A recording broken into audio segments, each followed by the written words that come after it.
तर तुम्ही म्हणसाल एवढं पब्लिक का झालंय? तर कसं आहे रामराम मंडळी, मी तुमचा आवडता ब्लॉगर रित्या. आपण चाललोय आज कॉलेजला.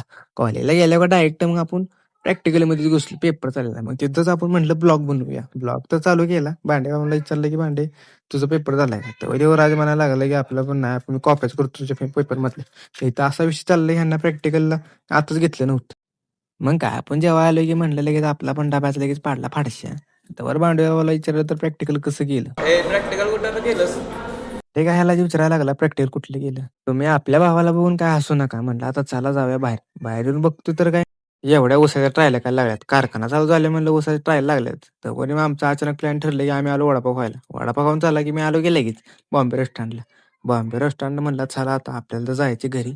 काम आहे जरा. फोन बिन आला म्हणलं आता चालू. मग काय घरी आलो की लगेच घेतली की कुऱ्हाड. आता तुम्ही म्हणसाल कुऱ्हाड घेऊन करणं महाराज चाललाय का? तर आपल्याला थोडासा तर काँग्रेस म्हणून म्हणलं चल कुऱ्हाड घेऊन जाऊया. तर इथं बघतोय काय हाताचाच दणका करायचा होता काँग्रेसला. मग काय केली की आपण हातानं सुरुवात. मग सुरुवात केल्यावर धुरळा करायचा आता म्हणलं डोक्याचा आहे. तर झाला की आपला धुरळा. हे बघा कसा धुरळा झालेला आहे. सगळं फाडशात पडला ह्याचा. चला म्हणलं आता हे झालंय तर आपण आता जायची वेळ आली. जाता जाता आपल्या आयडियाला फॉलो करून नक्की जावा.